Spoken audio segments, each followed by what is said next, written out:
cho'zilib yotgandirsiz.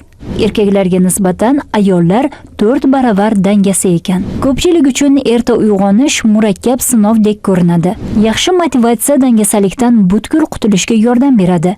Vijdon mijg'ov, ming'ir maxluqcha bo'lib, unga nafaqat odamlar, balki dangasalik ham dosh bera olmaydi. Afsuski, bu asosan tashqi sharoitlarga bog'liq. Eng qizig'i oldinda bizdan uzoqlashmang. Dangasalikni yengish usullari.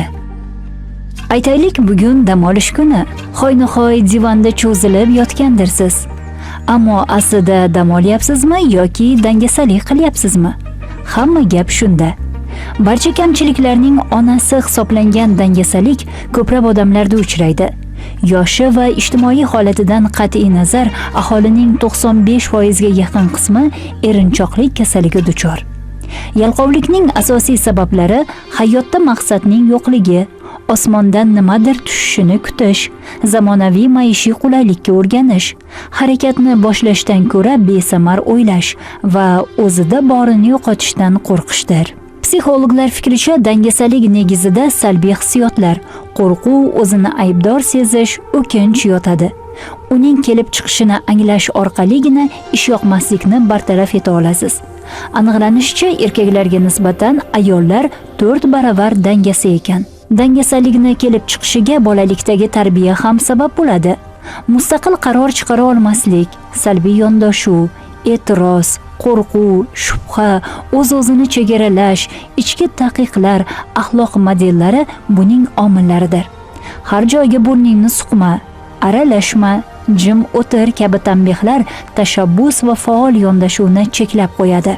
Odatda dangasalik tushunchasi insonda muhim va dolzarb vazifalarni bajarish uchun motivatsiya yetishmasligini anglatadi. Hozirda yoki yaqin kelajakda qanday harakatlarni amalga oshirish kerakligini yaxshi anglagan holda, odam bu ishdan astoydil qochadi yoki uni boshqa narsa bilan almashtiradi. Hatto kelgusi vazifalarni bajarish muqarrarligini anglab turgan holda ham u ahamiyatsiz ishlarga va noo'rin, masalan, seriallar tomosha qilish yoki ijtimoiy tarmoqlarda muloqot qilish kabi o'yin-kulguga vaqt ajratishda davom etadi. Bir so'z bilan aytganda, dangasalik muammo bo'lib, uni bartaraf etish kerak. Avvalo shuni anglab olish lozimki, har qanday harakat zamirida tug'ma his-tuyg'u, sezgilar yotadi. Masalan, dangasalik o'z jonini saqlashga intilish kabi his-tuyg'uni paydo bo'lishidir. Har qanday holatda ham o'zingizda yalqovlikni sezsangiz, batamom quvib yuboring. Ushbu video orqali sizlarga dangasalikka qarshi kurashishni eng samarali usullarini taqdim etamiz. Birinchidan, ertaroq uyg'onishga odatlaning. Ko'pchilik uchun erta uyg'onish murakkab sinovdek ko'rinadi, ammo bu uncha qiyin emas. Erta yotishga va budilnikni ma'lum bir vaqtga to'g'rilab qo'yishga odatlaning. Tongda esa budilnik qo'ng'irog'i chalinishi bilan darhol o'rningizdan turing va harakatni boshlang.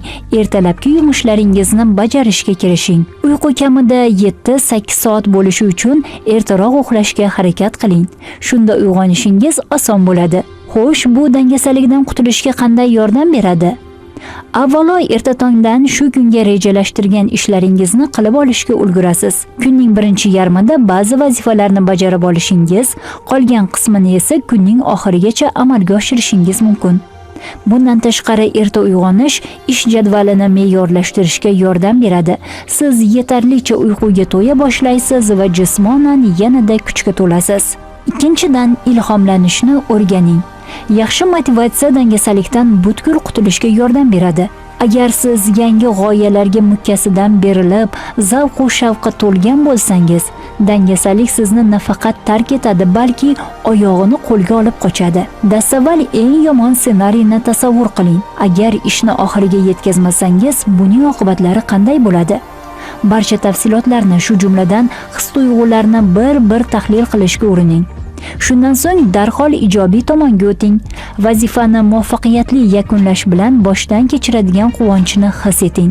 Bunday fikrlash usulining 2-3 daqiqasi kuchli motivatsiyani ta'minlaydi va deyarli har qanday odamga dangasalikdan xalos bo'lishga yordam beradi. 3-usul, kayfiyatingizni boshqaring.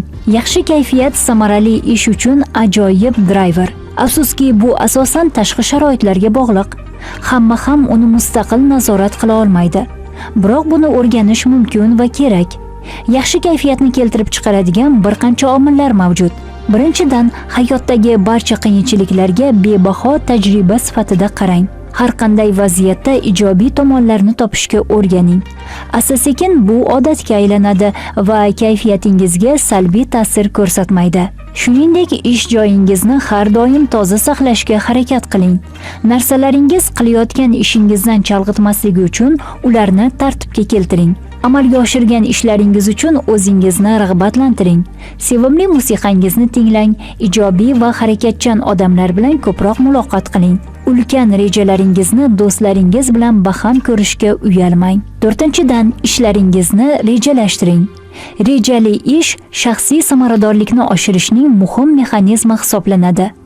Aynan qanday vazifalarni hal qilish kerakligini bilish orqali dangasalikdan qutulish ancha osonroq. Vaqtning har bir lahzasida bugun, ertaga va keyingi bir necha kun hamda hafta ichida nima qilishni rejalashtirayotganingizdan xabardor bo'lib turishingiz kerak va har doim oldingizda maksimal vaqt sarflay oladigan ustuvor vazifa bo'lsin. Keyingi hafta uchun ustuvor vazifalar ro'yxatini tuzing va uni ko'rinarli joyga qo'ying. Asta-sekin siz bunday ro'yxatlarni yuritishda o'z yondashuvingizni ishlab chiqasiz. 5-dan, ijtimoiy tarmoqlardan voz keching.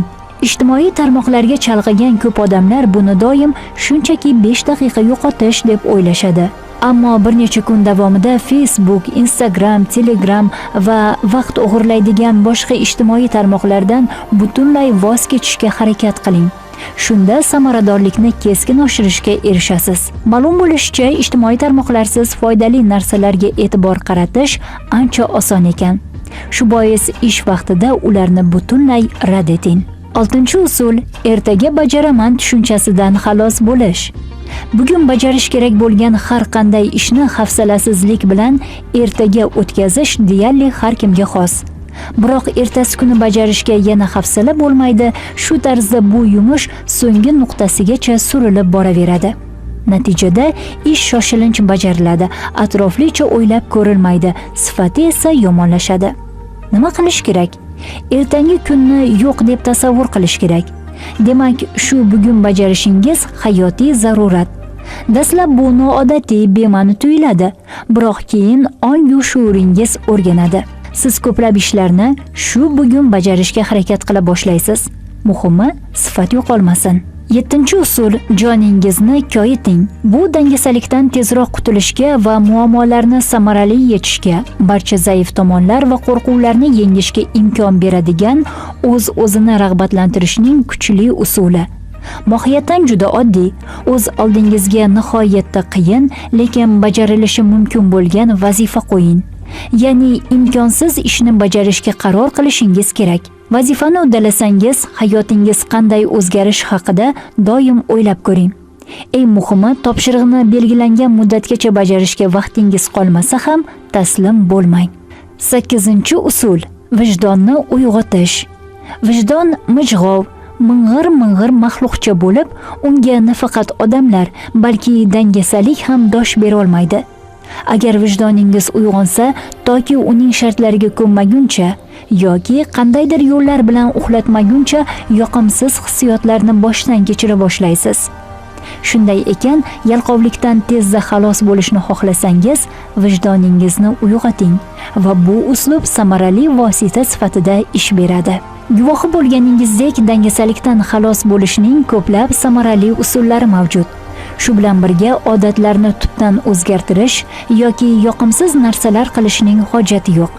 Faqat ishga bo'lgan munosabatingizni boshqarishni o'rganing. His tuyg'uga ergashing va tez orada siz o'zingizni nimaga intilayotganini aniq biladigan muvaffaqiyatli, mehnatsevar odamdek his qilasiz. Eng muhimi, shu tariqa dangasalik kasalidan qutulishingiz mumkin. Unutmang, men charchadim dedingizmi, har yili tobora kuchsizlanib, yanada toliqa boshlaysiz.